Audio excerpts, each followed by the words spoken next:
Captain Veltar floated in the command center of Serenity's Edge, his 6 eyes focused on the gentle glow of the monitoring screens. The space station hung in the void like a crystal flower, its transparent walls showing the peaceful dance of ships moving between star systems. For 3,000 years, this is how the galaxy had looked: clean, quiet, safe. The Ethereal Council had made it this way. Veltar's people, with their long, graceful limbs and minds that could touch across vast distances, had helped every species in the galaxy find peace. No more wars, no more fear, just endless cooperation and trade flowing through the Kepler confluence like a gentle river. His assistant, a young ethereal named Cassara, drifted nearby. Her thoughts touched his mind like soft music. Another peaceful cycle, Captain. The trade ships are moving on schedule. Veltar nodded, his pale skin shimmering with contentment. Around them, other species worked in harmony. The insect-like Vorthak clicked their mandibles in happy rhythms. The gas-based luminary pulsed with warm colors. Everyone knew their place. Everyone felt safe. Then the alarms began to scream. Every screen in the command center exploded with red warnings. The peaceful hum of the station turned into chaos as crew members rushed to their positions. Veltar's 6 eyes went wide as he stared at readings that made no sense. Captain, Cassara's mental voice was sharp with panic. Something is coming through hyperspace. The energy readings are impossible. Veltar looked at the main display. Space itself was twisting near the edge of the Kepler confluence. But this wasn't the gentle folding that civilized ships used to travel between stars. This was violent, brutal. Something was tearing reality apart with raw force. How big is it? Veltar whispered. The answer came from the ship's computer, its calm voice making the words even more frightening. Object mass exceeds all known vessel classifications. Length 15 kilometers. Width 8 kilometers. Height 4 kilometers. The other species on the bridge stopped what they were doing. A Vorthak worker dropped his tool, the metal clanging on the floor. One of the luminari flickered from warm yellow to pale white. That can't be right, Cassara said. No one builds ships that big. There's no need. But the sensors didn't lie. Whatever was coming was massive beyond anything the galaxy had ever seen. The space around it crackled with energy discharges that would have destroyed smaller vessels. The hyperspace tunnel it was using burned like a wound in reality. All ships in the area, please maintain safe distance. Veltar broadcast on all channels. Unknown vessel approaching. We mean no harm, the response was silence. The thing kept coming. Then it emerged. Veltar would remember this moment for the rest of his life. The peaceful stars seemed to dim as something impossible pushed itself into normal space. The ship that appeared was like nothing in any database, any art, any nightmare the galaxy had ever produced. It was a mountain of metal and violence. Where ethereal ships curved like water and Vorthak vessels buzzed with organic grace, this thing was all angles and armor. Gun barrels jutted from its hull like the spines of some ancient predator. Each weapon was bigger than most civilian ships. Engines burned at its rear with fires that hurt to look at. But it was the design that truly shocked the watching aliens. Every line of the vessel spoke of war. Not the ceremonial conflicts of the ancient past, but real war. Desperate war. The kind of fighting where species died if they lost. What is that? Cassara's thoughts trembled. The ship settled into space like a predator claiming territory. Its engines dimmed but never stopped burning. Weapon systems that could crack planets swiveled slowly, scanning the area. The hull was scarred with impacts and repairs, telling stories of battles the peaceful galaxy couldn't imagine. It's beautiful, whispered one of the Vorthak workers. Veltar turned to stare at him. Beautiful? This thing was the opposite of everything they had built. It was crude, violent, primitive, but as he looked again, he began to understand what the worker meant. There was a terrible beauty in its design. Every plate of armor, every weapon mount, every engine exhaust spoke of perfect function. This ship had been built by beings who understood that the universe was dangerous. Captain, the computer said, receiving a transmission. Put it through. Static filled the air. Then a voice came through the speakers, speaking in a language none of them recognized. But the computer was quick to translate. This is Commander Sarah Chen of the human vessel Prometheus Unbound. We are peaceful explorers seeking contact with other civilizations. Please respond, humans. Veltar had never heard of them. Peaceful? Cassara's mental voice was full of disbelief. That ship could destroy our entire fleet. The human ship hung in space waiting. Around it, smaller vessels began to appear. Human escort ships, each one bristling with enough weapons to level cities. They moved in perfect formation, like hunters who had worked together for thousands of years. Veltar tried to compose himself. This was first contact, the most important moment in galactic history since the formation of the Council. He had to do this right. Human vessel, this is Captain Veltar of the ethereal monitoring station Serenity's Edge. Welcome to the Kepler Confluence. We greet you in peace, the response came quickly. Thank you, Captain. We're honored to meet you. We've been traveling for a long time looking for others like us. Like them? Veltar looked at the massive warship and its escort fleet. He hoped there weren't many beings like these humans. We would be pleased to arrange a formal meeting, Veltar said. The Ethereal Council will want to welcome you properly. The Ethereal Council? We help maintain peace in this part of the galaxy. All species are welcome to join our community. There was a pause. When the human commander spoke again, her voice sounded confused. Peace? How do you maintain peace with so many different species? Through understanding, through cooperation, through the sharing of minds and hearts. Another pause. Longer this time, Commander Chen? Veltar prompted. Sorry, Captain. We're just surprised. Where we come from, peace usually means everyone is too tired to fight anymore. Veltar felt a chill run through his elongated form. Too tired to fight? What kind of place did these humans come from?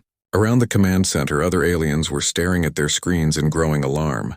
The human ship's weapon systems were still active, not targeting anything but ready, always ready, as if the humans expected an attack at any moment. Perhaps we could meet in person? Veltar suggested. Our ambassadors are skilled in helping new species adjust to galactic civilization. That sounds good, Commander Chen replied. But I should warn you, we're not used to peaceful first contacts.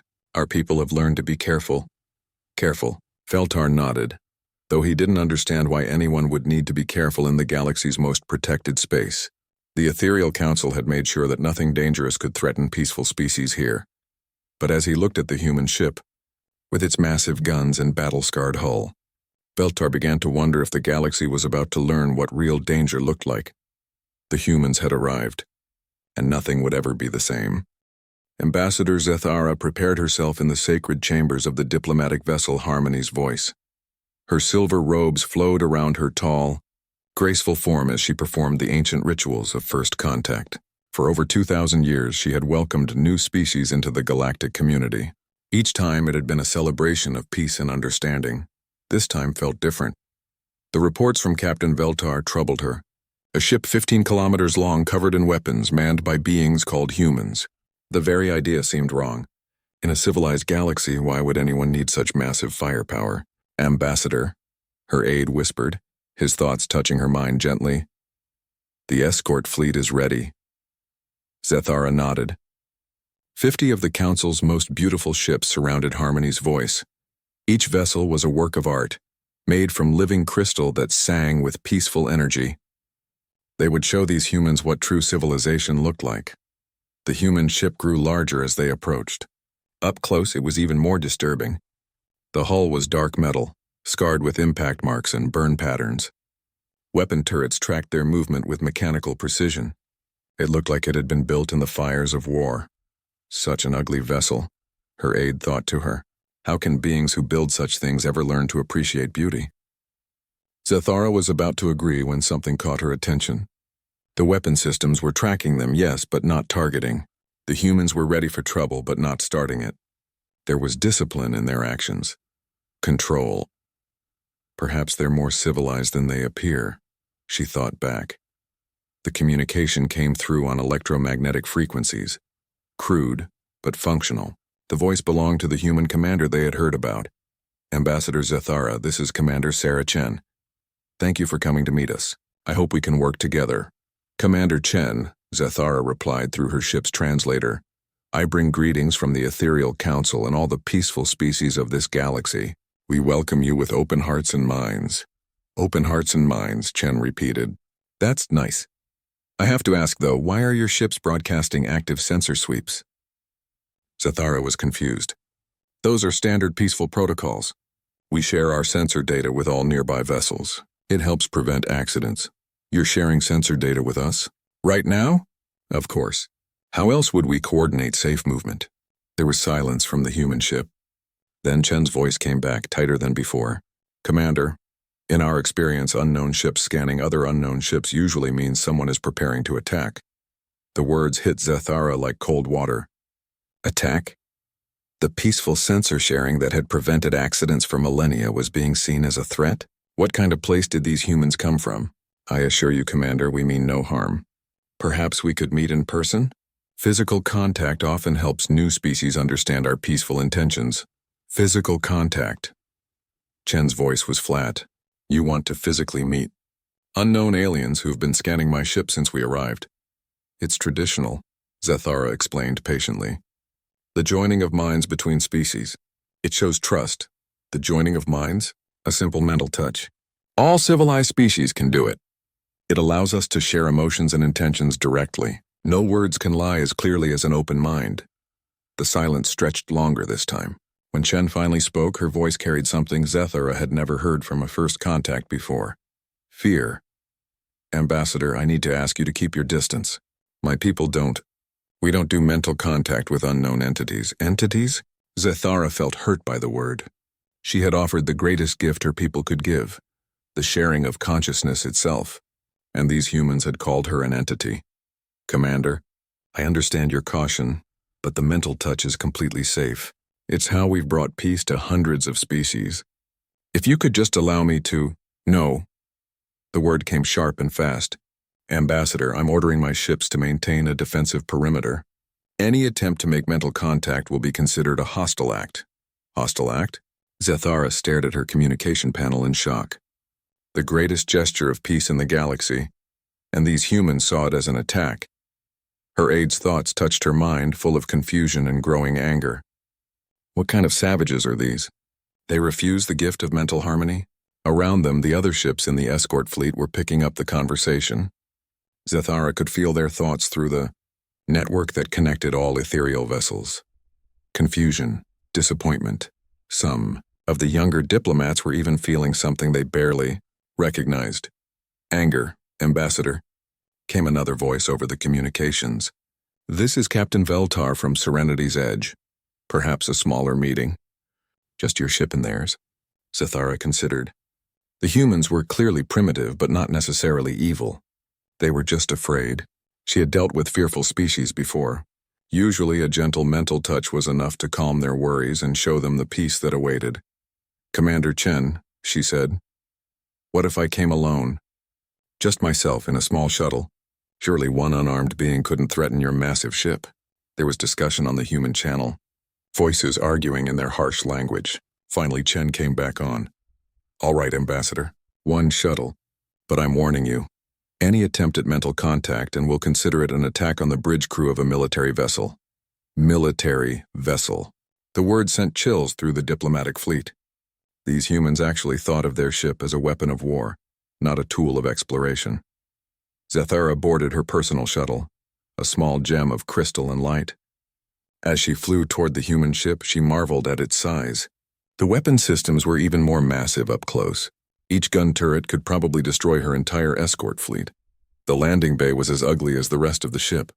Dark metal, harsh lights, and humans in strange uniforms waiting for her. They wore armor. Even for a peaceful meeting, they wore armor. Commander Chen stepped forward. She was shorter than most species Zethara had met. But there was something in her stance that spoke of strength. Her eyes were dark and constantly moving, watching for threats that didn't exist. Ambassador, Chen said, welcome aboard the Prometheus Unbound. Thank you, Commander. I bring the peace and wisdom of the galaxy to you and your people. Chen nodded, but her hand rested near something on her belt. A weapon, Zethara realized. Even now, even meeting an unarmed ambassador. This human was ready to fight. If I may, Zethara said, stepping closer, I would like to offer you the traditional greeting of peace. She reached out with her mind, gently, carefully. Just a soft touch to show her peaceful intentions and maybe help this frightened species understand that the galaxy was safe. The contact lasted less than a second. Zethara's mind exploded with images. A blue world covered in scars, cities burning under strange suns, ships dying in the void while their crews screamed for help that would never come, weapons that could crack planets. Predators that hunted thinking beings for sport, and behind it all, driving it all, the constant knowledge that death was coming and only the strong would survive. She saw humans fighting creatures that made nightmares seem pleasant, watched their ships burning as they fled their dying world, felt their desperate determination to survive in a universe that wanted them dead. And she saw their memories of war, not the ancient, half-forgotten conflicts that civilized species sometimes whispered about. Real war. War where entire species died if they lost. War where peace was something you took by force and held with bigger guns. The mental backlash threw Zethara across the landing bay. She hit the metal wall hard, her graceful form crumpling like broken crystal. Around her, the humans raised their weapons thinking she was attacking. But worse than the physical pain was what followed. The mental touch hadn't been one way. Through the connection that linked all ethereal ships, every member of the diplomatic fleet had felt what she felt. The peaceful network that had carried only gentle thoughts for centuries was suddenly full of human memories of war and death, and the terrible knowledge that the universe was not safe. Across 50 ships, ethereal beings collapsed as their minds tried to process the impossible. Some started screaming, others simply shut down, unable to handle the reality that these humans carried in their heads. "What did you do to them?" Chen demanded, her weapon drawn but not yet aimed. Zethara struggled to her feet, her silver robes torn and dirty. I shared minds with you. Like we do with all species. You were in my head? Just a touch. Just to show peace." Chen's face went pale. "You read my memories?" I saw what your people have been through." The human commander looked at her for a long moment. Then she holstered her weapon and spoke into a device on her wrist. "Medical team to landing bay. We have an injured alien." "I don't understand," Zethara whispered. "How do you live with such memories? How do you function knowing that the universe is dangerous?" Chen finished. "We learned. We adapted. Where we come from, everything that can kill you will try to kill you, so we got better at killing first. But peace is what you have when everyone who wants to hurt you is too dead or too scared to try." Zethara stared at the human. In the background, she could hear reports coming in from her fleet. Half the diplomats were unconscious. The others were barely functioning, their minds reeling from contact with a species that had never known safety. News of the failed first contact spread through the galaxy like wildfire.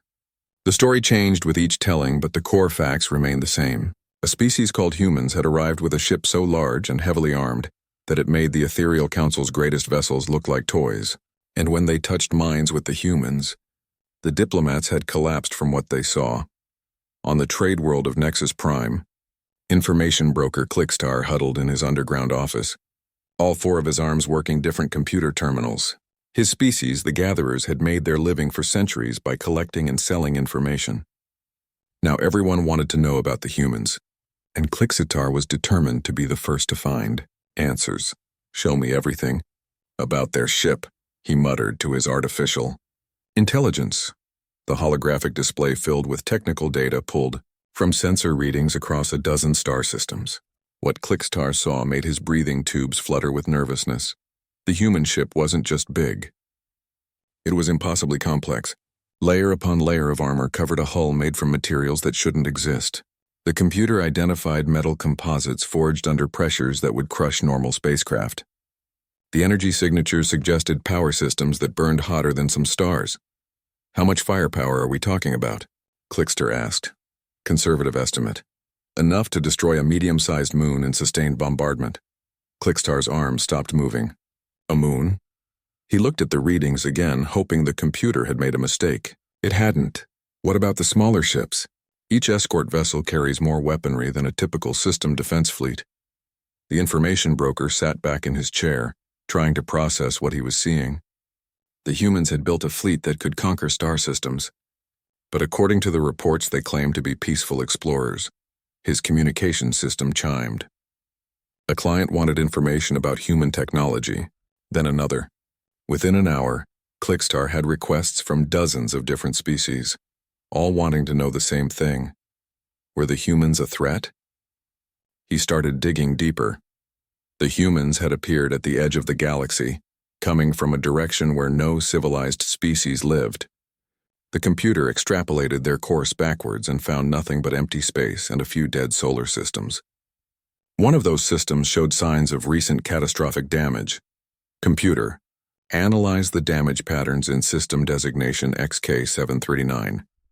The display shifted to show a solar system that looked like it had been through a war. Planets were cracked and lifeless. Orbital installations floated as twisted metal. And in the center, the star itself showed signs of artificial manipulation. Analysis complete. Evidence suggests large-scale industrial mining, atmospheric stripping, and stellar fuel extraction. Timeline indicates operations concluded approximately 50 standard years ago. They strip-mined their own solar system? Probable. Resource extraction patterns match theoretical models for desperate, rapid industrialization. Clickstar felt a chill run through his segmented body. Desperate, rapid industrialization. The humans hadn't just built their massive ships for exploration. They had ripped apart their own solar system to escape from something. His research was interrupted by an emergency broadcast from the Ethereal Council. High Counselor Murthak appeared on screens across the galaxy, his usually calm demeanor showing cracks of strain. "Citizens of the galaxy," Murthak began, "we have made contact with a new species calling themselves humans. While this should be a joyous occasion, we must address certain concerns about their methods and technology." The broadcast showed sensor readings from the human fleet. Even the sanitized official version was frightening. Ship designs that prioritized firepower over everything else. Technology that seemed designed for war rather than exploration. The Council is taking steps to ensure the continued peace and safety of all galactic citizens. Murthak continued. We ask for calm and patience as we work to understand these newcomers. Clickstar turned off the broadcast. He had heard enough official statements to know when someone was scared. The most powerful beings in the galaxy were afraid of the humans. A new message appeared on his system. This one was different.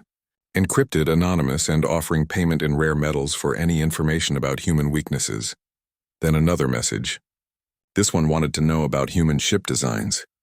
By the end of the day, Clickstar had received over 300 requests for information about the humans. Some wanted to know how to defend against them. Others wanted to know how to build ships like theirs. A few were asking questions that sounded like they were planning to attack human territory. But the most disturbing messages came from species that Clickstar had never heard express interest in military matters. The peaceful Lyrians wanted information about human weapons.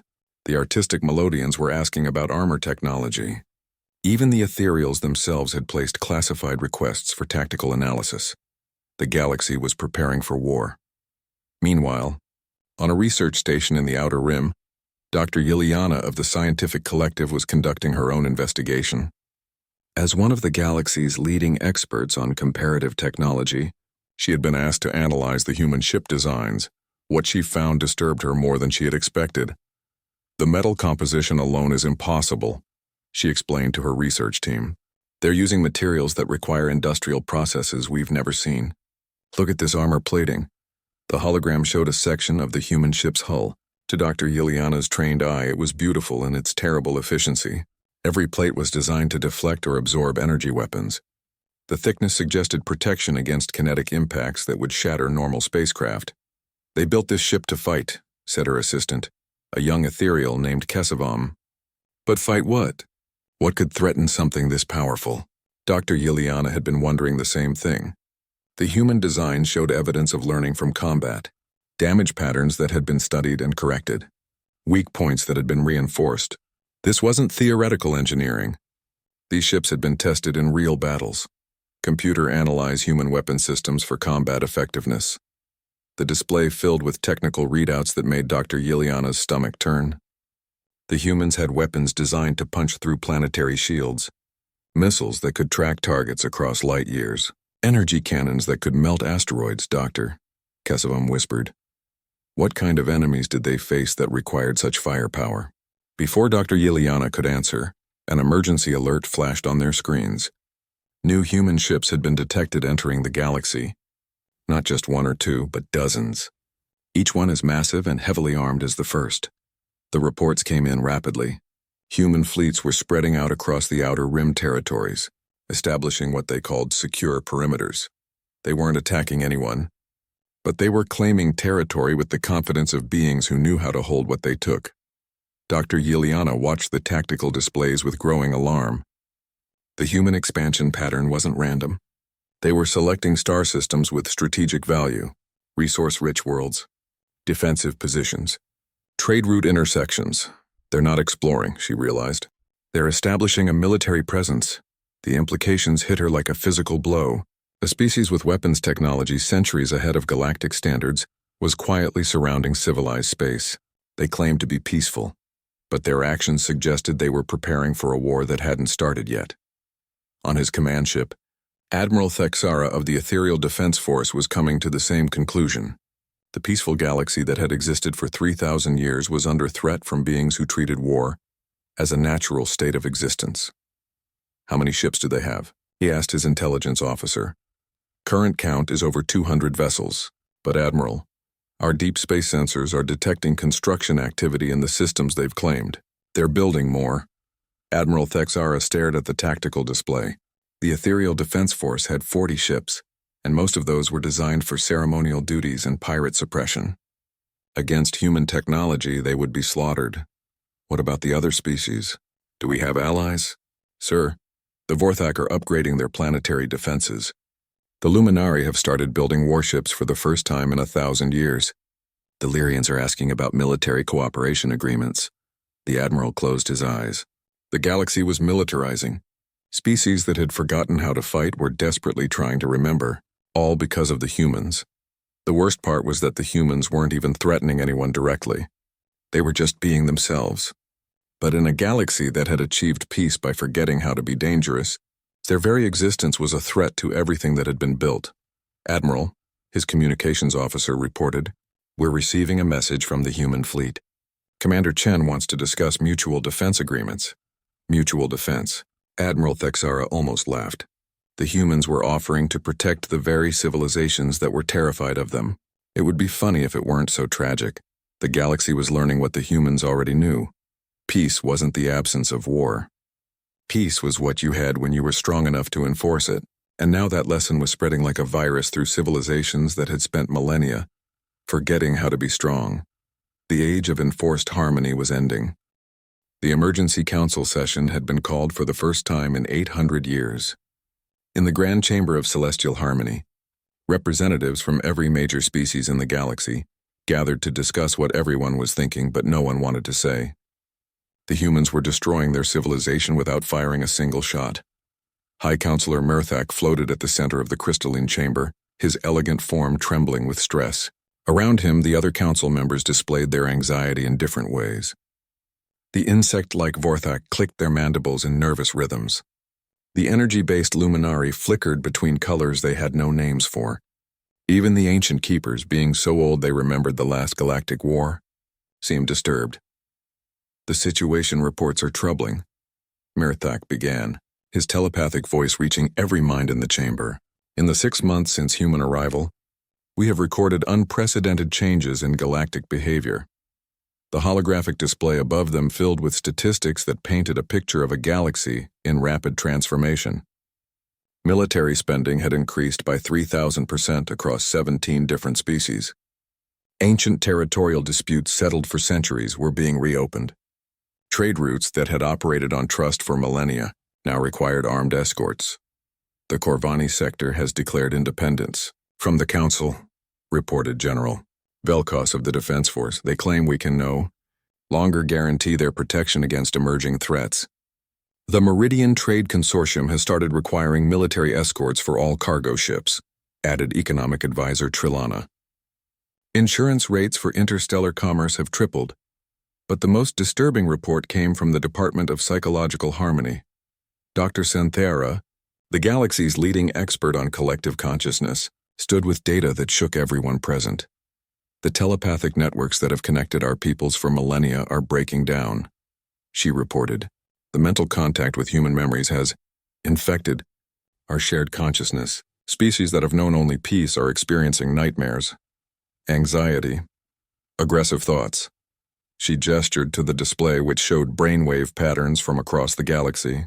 The gentle, harmonious rhythms that had characterized civilized thought for 3,000 years were being replaced by chaotic, Aggressive patterns. The humans haven't just shown us their memories of war, Dr. Synthara continued. They've awakened something in our own minds that we had successfully suppressed. The capacity for violence, the fear of extinction, the drive to dominate rather than cooperate. Counselor Yethron of the Outer Colonies spoke up, his voice carrying an edge that hadn't been heard in a council chamber for centuries. Perhaps that's not entirely a bad thing. The chamber fell silent. Yethron continued, ignoring the shocked stares from his colleagues. My people are miners and traders. We work in the dangerous regions where pirates and raiders sometimes venture. For hundreds of years, we've relied on the Council's protection. But when the humans arrived and we saw their ships, we realized something. Your protection is an illusion. Counselor, Murthak said carefully. The Council has maintained galactic peace for 3,000 years, yes. I've heard the speeches. But what happens when something arrives that doesn't want to be peaceful? What happens when we meet beings like the humans but hostile? The question hung in the air like a toxic cloud. Every being in the chamber had been thinking it, but no one had dared voice it. The humans aren't hostile, said Ambassador Zathara, though her voice lacked its usual confidence. The mental contact with Commander Chen had left her changed, more cautious, more aware of dangers she had never considered. They've offered to help protect trade routes. They've shared some of their technology. They've respected our territorial boundaries. But they could change their minds, Yethron replied. That's the point. We have no way to stop them if they decide we're a threat. Our entire civilization is built on the assumption that everyone wants peace. But what if they don't? General Velkos activated his own display. The humans have established military bases in 47 systems. Their patrol routes now cover 60% of major trade lanes. They claim it's for protection against unknown threats, but the reality is that they now control galactic commerce. They're protecting us, insisted Counselor Murthak. Human patrols have eliminated 3 separate pirate groups that were threatening Outer Rim settlements. Yes, Velkos agreed. But pirates we could handle. The humans destroyed those groups completely. No survivors. No prisoners. No attempts at rehabilitation or understanding. They simply eliminated the threat. The words sent chills through the chamber. The galaxy's approach to crime and conflict had always focused on understanding and healing. The humans approached it like a disease to be cut out. Dr. Synthara spoke again, her voice heavy with implications. The psychological changes aren't limited to individuals. Entire species are beginning to question fundamental assumptions about cooperation and trust. The Draconi have started fortifying their home system. The Aquarians are developing new weapons. The Stellar Collective has begun secret military research projects. Secret military research? Murthak was appalled. That violates every principle of open cooperation we've established. The principles were established when we thought the galaxy was a safe place, Yethron pointed out. The humans have shown us that it isn't, that it never was. We were just lucky enough to avoid meeting anything dangerous until now. On the viewing screens around the chamber, reports continued to stream in. Each one told the same story. Species that had trusted each other for centuries were suddenly questioning motives, building defenses, preparing for conflicts that might never come. The human effect was spreading like a virus through galactic civilization. Not because they were aggressive, but because they represented possibilities that peaceful species had never considered. Commander Sarah Chen stood on the bridge of the Prometheus Unbound, watching the latest intelligence reports with growing concern. Her people had come to the galaxy seeking refuge and new allies. Instead, they seemed to be causing a crisis everywhere they went. Captain, her intelligence officer reported, we're detecting massive military buildups across 17 different sectors. The aliens are preparing for war. Against us? Unknown. The buildup patterns suggest they're preparing for generalized conflict, not targeted operations against human positions. Chen sighed. This was exactly what she had hoped to avoid. Humanity had spent 50 years fighting their way across the galaxy, battling creatures and forces that defied imagination. They had finally found a peaceful region, only to discover that their very presence was destroying that peace. Are we the bad guys here? Asked her second-in-command, Lieutenant Rodriguez. I don't think there are any bad guys, Chen replied. Just different species with different experiences. They've lived in peace so long they forgot that peace has to be maintained. We've lived in war so long we forgot that peace is possible. So what do? Chen looked at the tactical display showing human ships spread across dozens of star systems. Each ship was a fortress designed to fight wars that the galaxy had never imagined. Each crew was trained to survive in a universe that wanted them dead. "We do what we've always done," she said. "We survive.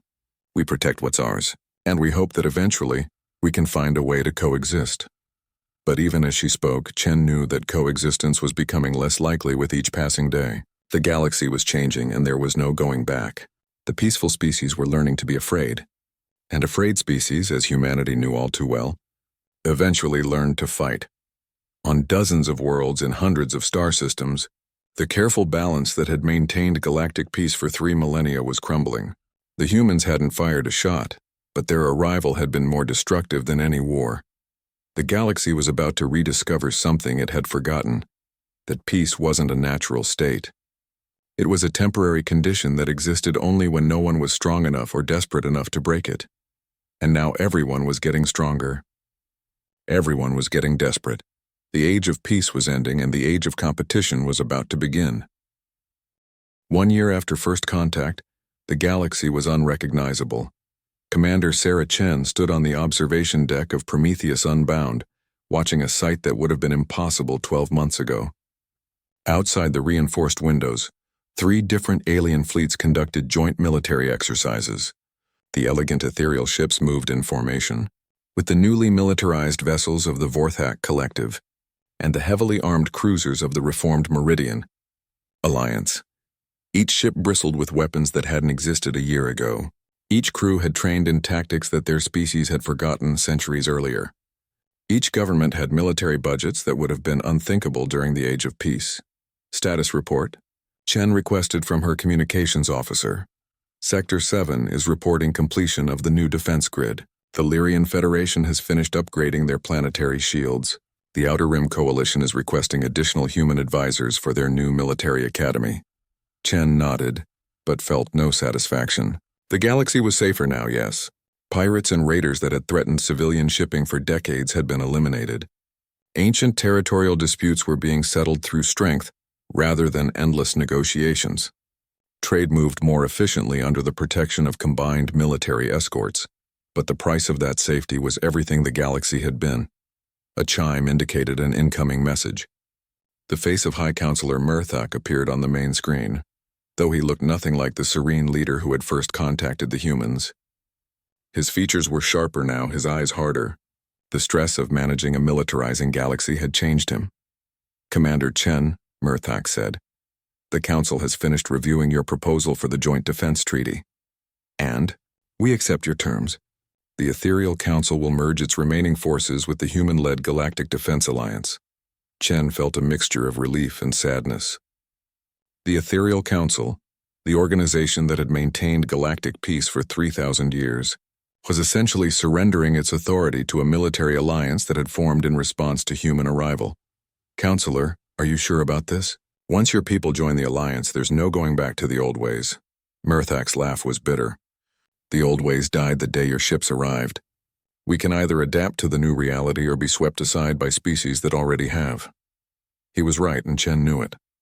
The Draconi Empire had already fallen to internal revolution when their peaceful government proved unable to cope with the new military realities. The Stellar Collective had fractured into 6 different factions, each claiming to represent the true path forward. Dozens of smaller species had simply been absorbed by more aggressive neighbors. "The ceremony will be held next week on Nexus Prime," Murthak continued. "I trust you'll attend?" "Of course." The transmission ended, leaving Chen alone with her thoughts. Through the observation port, she could see the sprawling human fleet that had grown to over 1,000 ships. Each vessel was a testament to humanity's approach to survival: overwhelming firepower, redundant systems, and the absolute determination to never be the weaker party in any conflict. Lieutenant Rodriguez appeared beside her, carrying a datapad with the latest reports. "The integration is proceeding ahead of schedule," he said. "Most species have adapted their military structures to human standards. The new combined fleets are showing excellent coordination. And the holdouts? The pacifist enclaves are still refusing to militarize. They've retreated to their core worlds and declared neutrality. The philosophical sects are claiming that military strength corrupts the soul." Chen sighed. They won't last. Someone will decide their territory is strategically valuable. Actually, the Corvan Republic already has. They're calling it protective occupation, but the pacifist enclaves will be under Corvan military control within the month. There it was. The final proof that the galaxy had fundamentally changed. A year ago, no species would have dreamed of occupying another's territory. Now it was justified as protection against future threats. The irony wasn't lost on Chen. Humanity had come to the galaxy seeking peace, and their presence had made peace impossible. Dr. Yiliana of the former Scientific Collective finished her latest research report in what had once been a center of pure learning and was now the headquarters of the Technological Defense Initiative. Her research had shifted from theoretical studies to practical applications of human military technology. The psychological transformation is complete in most species, she dictated to her computer. The survival instincts that were suppressed during the peaceful era have not only returned but are now dominant in galactic culture. Competition, territoriality, and military thinking now drive policy decisions that were once based on cooperation and mutual benefit. She paused, looking out at the research facility's new defenses. Energy shields, weapon platforms, and patrol ships protected what had once been an open campus, where any species could visit freely. The humans didn't conquer us, she continued. They didn't need to. They simply showed us what we had forgotten about ourselves. That every species, no matter how civilized, retains the capacity for violence. That peace is not a natural state but a temporary arrangement between wars. That survival requires strength, and strength sometimes requires the willingness to use force. The report was depressing, but accurate. The galaxy had spent 3,000 years building a civilization based on cooperation and trust. The humans had destroyed it in 12 months just by existing, but Dr. Yiliana had to admit that the new galaxy was more honest. Species no longer pretended that peace was permanent. They prepared for threats instead of hoping they wouldn't come. They negotiated from positions of strength rather than assumed goodwill. The transformation is irreversible, she concluded. Even if humanity were to leave tomorrow, the galaxy would not return to its previous state. We have remembered too much. We know too much. We can never again pretend that the universe is safe. On Nexus Prime, the ceremony marking the end of the Ethereal Council and the birth of the Galactic Defense Alliance proceeded with military precision. Representatives from 200 species gathered in the Great Assembly Hall, but the atmosphere was nothing like the peaceful gatherings of the past. Each delegation was accompanied by armed guards. Each species wore the military insignia of their new defensive organizations. Even the ceremonial robes had been modified with armor plating. Commander Chen stood at the podium, looking out at faces that showed a mixture of fear, determination, and resignation. She had prepared a speech about cooperation and mutual defense, but as she looked at the assembled beings, she realized they didn't need pretty words. 1 year ago, she began, my people arrived in your galaxy seeking refuge from the wars that had consumed our region of space. We hoped to find peace. Instead, we brought change. The hall was silent except for the hum of security scanners and the whisper of environmental systems. We didn't mean to end the age of peace, but perhaps it was time for that age to end. For 3,000 years, your civilizations existed in a bubble of safety that could only last as long as nothing dangerous found you. Some of the alien representatives shifted uncomfortably, but none disagreed. Now you know what we've always known. The universe is not safe. It's not peaceful. It's not fair. It's a place where survival goes to those strong enough to take it and smart enough to keep it, Chen gestured to the combined fleet visible through the hall's transparent ceiling. But you've also learned something else. That strength shared is stronger than strength hoarded. That species working together can face threats that would destroy any of them alone. That peace is possible, but only when backed by the power to enforce it. The vote to ratify the new alliance was unanimous, not because every species loved the idea, but because every species understood that the alternative was to face the new galactic reality alone. As the ceremony concluded and the representatives departed, Chen remained behind with High Counselor Murthek. The former leader of galactic civilization looked older, more tired, but also somehow more solid than before. Do you think we did the right thing? He asked. Chen considered the question. Outside, the combined fleets of 200 species practiced maneuvers that would have horrified their ancestors.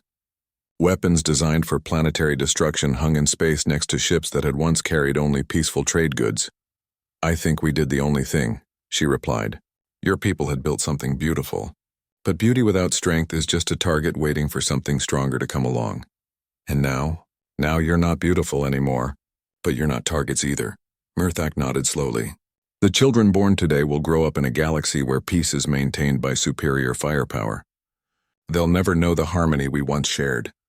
"No," Chen agreed, "but they'll also never know the helplessness of watching that harmony destroyed by forces they can't resist." The former High Counselor left without another word, leaving Chen alone in the empty assembly hall. Through the transparent walls, she could see the lights of the combined fleet stretching to the horizon.